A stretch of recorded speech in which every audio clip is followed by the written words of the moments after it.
എല്ലാവർക്കും സൗന്ദര്യം മതി.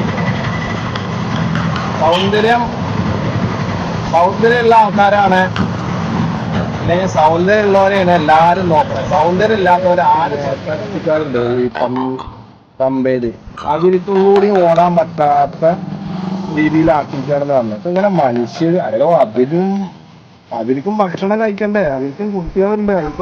ഡ്രൈവർമാരാണ് നിങ്ങൾ മാത്രമല്ലേ വണ്ടി കൊണ്ട് വന്നത്. ഇത്രയും വണ്ടികൾ എത്തുമ്പോ വണ്ടി വേഗം പോവോ, റോഡിലാണ് വണ്ടി വേണ്ടി. നല്ല നാടൻ കൂട്ടു കേട്ടോ. അതിപ്പോ നമ്മള് ചോദ്യം ചോദിക്കുന്നതിന് ഉത്തരം പറയാതിരിക്കാനുള്ള ഇതൊന്നും ഞമ്മത്തില്ല. നമ്മളിങ്ങനെ എന്ത് ചോദ്യം ചോദിച്ചാലും നമ്മളതിന് ഉത്തരം കണ്ടെത്തും, ഉത്തരം പറയുകയും ചെയ്യും. അപ്പോൾ ഈ KSRTCയുടെ കാര്യം ഞാൻ എടുത്ത് പറഞ്ഞില്ലേ, KSRTCനെ കൊണ്ട് കേരളത്തിലെ ജനങ്ങൾക്ക് എന്ത് ഉപകാരമുണ്ട്. ഉപകാരം എന്ന് പറഞ്ഞു കഴിഞ്ഞാൽ നല്ലൊരു സർവീസ് KSRTCയിൽ എവിടെയുണ്ട്. ബാംഗ്ലൂര്, ചെന്നൈ, അതേപോലെ കൊൽക്കത്ത, ഹൈദരാബാദ് അവിടേക്കൊന്നും ഈ വണ്ടികൾ പോകുന്നില്ലല്ലോ. പോകുന്നുണ്ടെങ്കിൽ തന്നെ ഒക്കെ ലോ ക്ലാസ് വണ്ടികളാണ്, ഒക്കെ ലോ ക്ലാസ്. ഒരു ഫെസിലിറ്റി ഇല്ല. കാരണം KSRTCയിൽ മൂട്ട അടക്കണ്ട് എന്നാണ് പറയുന്നത്. മൂട്ട ലോ ഫ്ലോർ ബസ്സിൽ ആദ്യം ഉണ്ടായിരുന്നല്ല, ഇപ്പോൾ പോണില്ല. അങ്ങനെ ഏതൊരു ഒരു വ്ളോഗർ കമൻറ്റ് എന്ന് പറയുന്നത് പറയണ്ടായി. ഒരു KSRTCയിൽ മൂട്ട കടിച്ചിട്ട് ഉറങ്ങാൻ പറ്റുന്നില്ല. അപ്പോൾ ഇത്രയും മോശമുള്ളൊരു സംഭവമാണ് ഈ KSRTC പറഞ്ഞത്. എന്നിട്ട് അതിൽ ഇവരിങ്ങനെ ഒന്നാമത് അവിടെ കുറേ ടാക്സിക്കാരുണ്ട് ഈ പമ്പയിൽ.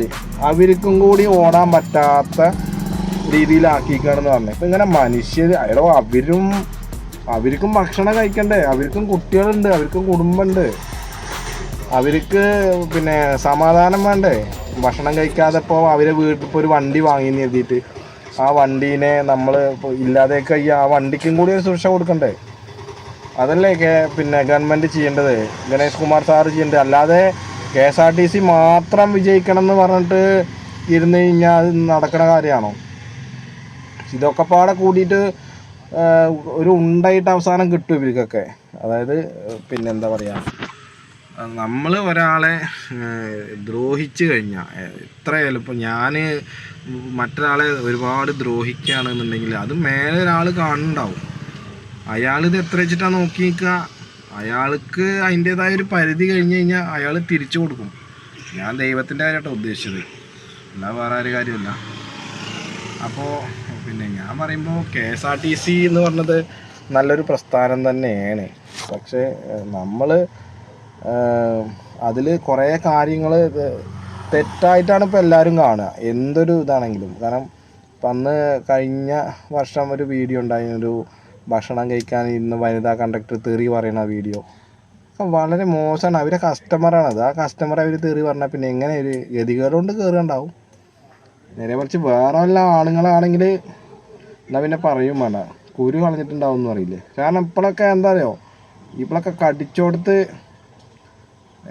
കടിച്ചോടത്ത് തുടയ്ക്കുന്ന സ്വഭാവമാണെന്നൊക്കെ പറയില്ലേ. അങ്ങനത്തെ സ്വഭാവമുള്ള ആൾക്കാരാണ്. കാരണം നമ്മൾ എന്തെങ്കിലും പറയുകയാണെങ്കിൽ ആൾക്കാർ പെട്ടെന്ന് ചൂടാവും.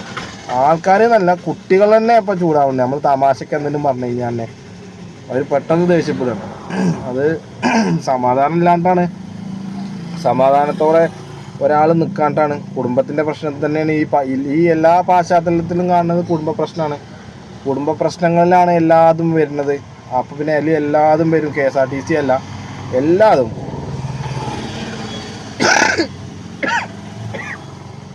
ഇതൊക്കെ നമുക്ക് അറിയാവുന്ന കാര്യം തന്നെയാണ്. അറിയാത്തതായിട്ട് മലയാളിക്കൊന്നുമില്ല, എല്ലാതും മലയാളിക്ക് അറിയാം. പക്ഷെ എന്നാലും ഇവർ വേറെ സ്ഥലത്ത് പോയി കഴിഞ്ഞാൽ ഇതേമാതിരി ചെയ്യും. അതായത് എന്താ പറയുക, ഗൾഫിലും അതർ കൺട്രീസിലൊക്കെ പോയി കഴിഞ്ഞിട്ടുണ്ടെങ്കിൽ ഇവരവിടുത്തെ നിയമങ്ങൾ പാലിക്കാതെ ഇരിക്കുമോ, അവരെ കയ്യും കാലും കൊണ്ട് വെട്ടും, അല്ലെ തലയും കൊണ്ട് പോവും. അപ്പോൾ അവർക്ക് പേടിയുണ്ട്, ഇവിടെ എന്തും നടക്കും, ഇവിടെ എന്ത് അമ്മയെ തച്ച രണ്ട് അഭിപ്രായം എന്ന് പറഞ്ഞാൽ നമ്മുടെ കേരളത്തിൽ എന്തും നടക്കും. അതിപ്പോൾ ഞാനിപ്പോൾ ഇവിടെ ഈ ലൈറ്റിൻ്റെ ചോട്ടിൽ ഇരുന്നിട്ട് വള എന്ന് പറയല്ല. എനിക്ക് ഇവിടുത്തെ ഒരു സംഭവം പറ്റുന്നില്ല. അപ്പോൾ എന്താ ഞാൻ പറയാ, എന്തായാലും നമുക്ക് ഇനി കാണാം എന്താ ഉണ്ടാവുക എന്നുള്ളത്. പണി മാറ്റിക്കഴിഞ്ഞാലേ ഈ ജോലി കഴിഞ്ഞ് സാധാരണ കൂലിപ്പണിക്കാരെ കാര്യം കേട്ടോ പറഞ്ഞത്, അവരൊക്കെ ധൃതിയിൽ ഇങ്ങനെ പോകണ എവിടേക്കാ പോകണറിയോ? അത് ഞാൻ പിന്നെ പറഞ്ഞുതരാം. പിന്നെ ശബരിമലയിൽ ഗണേഷ് കുമാർ ഗതാഗത മന്ത്രി പറയണ്ടായി, പിന്നെ ശബരിമലയിൽ പിന്നെ ഒരു മിനിറ്റിൽ എത്രയോ വണ്ടികൾ ഒരു മിനിറ്റിൽ. ഞാൻ പറയുമ്പോൾ അവിടെ ഒരു സൗകര്യങ്ങളും ഒന്നും ശരിയാക്കിയിട്ടില്ല, ദേവസ്വം ബോർഡ് ശരിയാക്കിയിട്ടില്ല, അവിടുത്തെ മാനേജ്മെൻറ്റ് ഒന്നും ശരിയാക്കാതെയാണ് ഇവരിങ്ങനെ പറഞ്ഞത്. KSRTC ഭയങ്കര നഷ്ടത്തിലാന്ന് പറയുന്നുണ്ട്. എവിടെ നഷ്ടം? ആർക്ക് നഷ്ടം? KSRTC ബസ്സിനാണ് നഷ്ടം, അല്ലാതെ പൈസ നല്ലോണം കിട്ടുന്നുണ്ട്. KSRTCക്ക് കോടികൾ വരുമാനമുണ്ട് ഒരു ദിവസം. ഈ പൈസയൊക്കെ എവിടേക്കാണ് പോണ്? ഖജനാവിക്കല്ലേ പോണ്, പിന്നെ എങ്ങനെ നഷ്ടമുള്ളതായിരിക്കുക? അപ്പോൾ പിന്നെ ഞാൻ പറയട്ടെ, KSRTCനെ നല്ല രീതിയിൽ കൊണ്ടു നടക്കുന്ന ഒരുപാട് ജോലിക്കാരുണ്ട് നമ്മുടെ കേരളത്തിൽ. സ്വന്തം വാഹനത്തെ പോലെ, അതിൻ്റെ സ്വന്തം സ്ഥാപനത്തെ പോലെ കൊണ്ടു നടക്കുന്ന ആൾക്കാരുണ്ട്. ഇതൊന്നും വേണ്ട എന്ന് പറഞ്ഞിട്ട് ഈ ജോലിക്കാരെ ശാപം പ്രാക്കും കേട്ടിട്ട് എന്തിനാണ് ഇങ്ങനെയൊക്കെ പിന്നെ പറയണമെന്ന് അറിയാം. എനിക്കറിയില്ല കേട്ടോ ഇതിനെ പറ്റിയിട്ട്.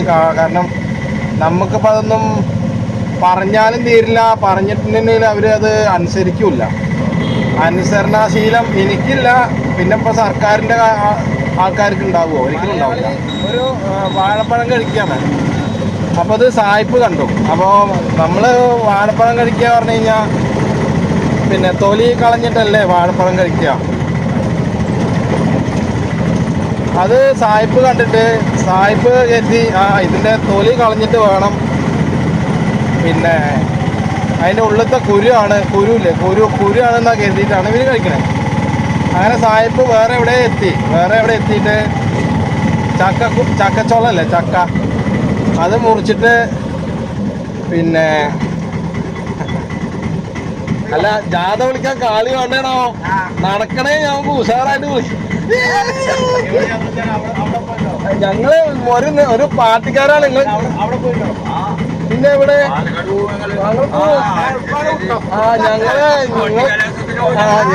നിങ്ങൾക്ക് കാണാം. പിന്നെ അതൊക്കെ നമ്മുടെ പരിചയക്കാരാട്ടോ, അമ്മ ടീമാണ് കേട്ടോ. അത് വേറെ. അപ്പോ സായിപ്പ്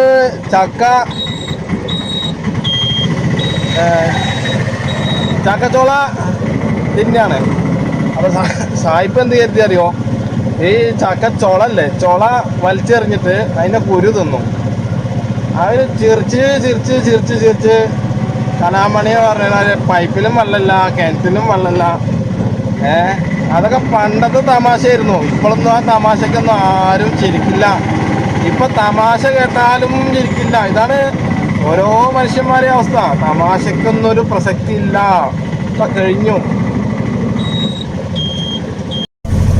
ആദ്യം എന്താ ചെയ്യേണ്ട അറിയോ? നിങ്ങൾ നിങ്ങളുടേതായ കാര്യങ്ങൾ നിങ്ങൾ മനസ്സിലാക്കാൻ ശ്രമിക്കുക. ഇപ്പോൾ ഒരാൾക്കും വിട്ടുകൊടുക്കാൻ പറ്റാത്തൊരവസ്ഥയാണ്. കാരണം എന്താ വെച്ച് കഴിഞ്ഞാൽ, ഞാൻ ഇതിന് മുന്നേ എപ്പോഴും പറയാറുള്ള കാര്യമായിരുന്നു.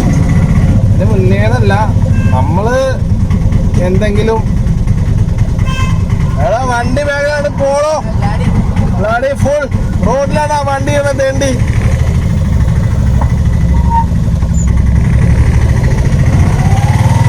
നമുക്ക് എന്താ പറയുക, നമുക്ക് വഴക്കുണ്ടാക്കാനും പിന്നെ വഴക്കുണ്ടാക്കാൻ നമുക്ക് പെട്ടെന്ന് കഴിയും.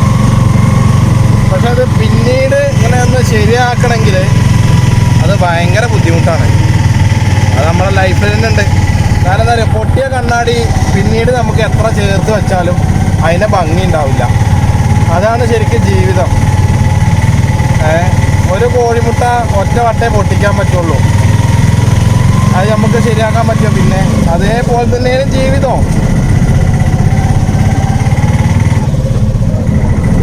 ഒരു സായിപ്പ് പിന്നെ ഒരു പഴം കഴിക്കുകയാണ്. ഇതാ നല്ല നാടൻ പോത്തുകൾ കേട്ടോ. ഹായ് പോത്തുകള്.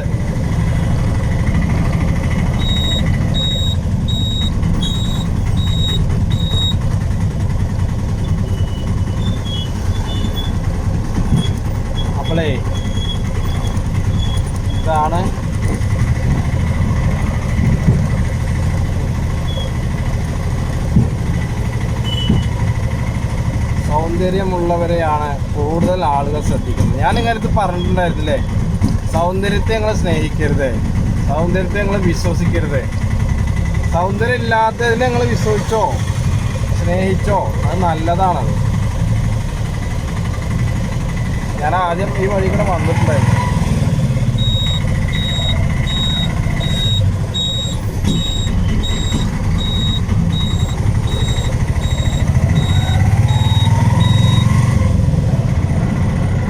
ഇതൊരു കനാലാട്ടോ, വലതുവശത്ത് ഉള്ളതൊരു കനാലാണ്. അപ്പോൾ റോഡ് പറ്റ മോശമായി. എൻ്റെ പള്ളി ഇതിൽ എങ്ങനെ പോവാം? അത് അത്രയും മോശം, ഫുള്ള് കല്ലാണ്.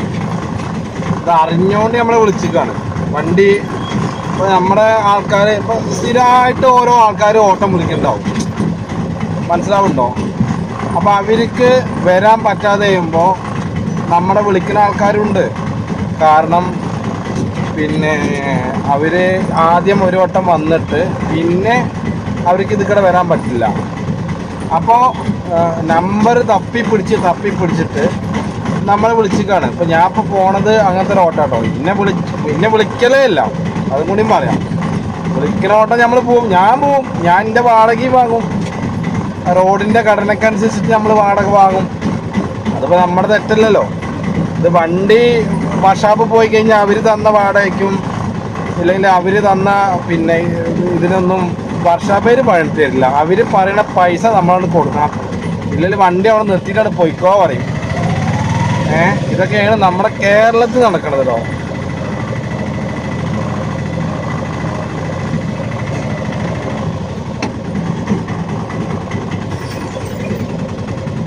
പിന്നെ ഞാൻ ഒരു കാര്യം പറട്ടെ, നിങ്ങൾ പിന്നെ ജീവിതത്തിൽ പണക്കാരനാവാനല്ല ശ്രമിക്കേണ്ടത് കേട്ടോ, കോടീശ്വരനാവാനാണ് ശ്രമിക്കേണ്ടത്. കാരണം പണക്കാരൻ്റെ ആ ലെവലൊക്കെ പോയി. ഇപ്പോൾ കോടീശ്വരൻ ആവണമെന്നാണ് എല്ലാവരും. നമുക്ക് നമ്മളെ നോക്കിയിട്ട് ചിരിക്കണം എന്നുണ്ടെങ്കിൽ തീർച്ചയായിട്ടും നമ്മൾ പണക്കാരനായാൽ പോരാ, കോടീശ്വരനാവണം.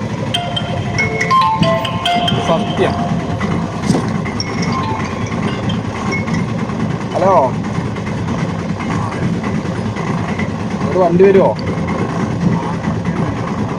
വേറോ എന്താടാ അത്? ഈ ആദ്യമായിട്ട് വിളിക്കാനുള്ള എന്നെ മാരി പൊട്ട റോഡിക്കടെ. ഇതിക്കടെ വണ്ടി വന്നിട്ട് കാലം കുറയുന്നു തോന്നുന്നു. എന്താ ശരി. അതെ, ഈ വിളിച്ചിട്ട് ഇപ്പം ഏകദേശം ഒരു കൊല്ലമായി.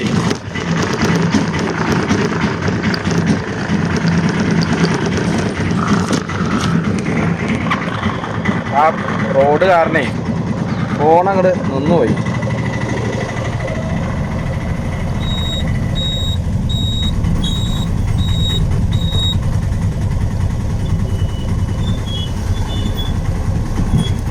അപ്പോളേ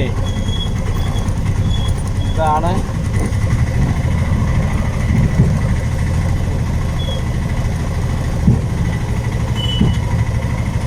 സൗന്ദര്യമുള്ളവരെയാണ് കൂടുതൽ ആളുകൾ ശ്രദ്ധിക്കുന്നത്. ഞാൻ ഇങ്ങനത്തെ പറഞ്ഞിട്ടുണ്ടായിരുന്നില്ലേ, സൗന്ദര്യത്തെ നിങ്ങൾ സ്നേഹിക്കരുത്, സൗന്ദര്യത്തെ നിങ്ങൾ വിശ്വസിക്കരുത്. സൗന്ദര്യം ഇല്ലാത്തതിനെ നിങ്ങൾ വിശ്വസിച്ചോ സ്നേഹിച്ചോ, അത് നല്ലതാണത്. ഞാൻ ആദ്യം ഈ വഴി കൂടെ വന്നിട്ടുണ്ടായിരുന്നു.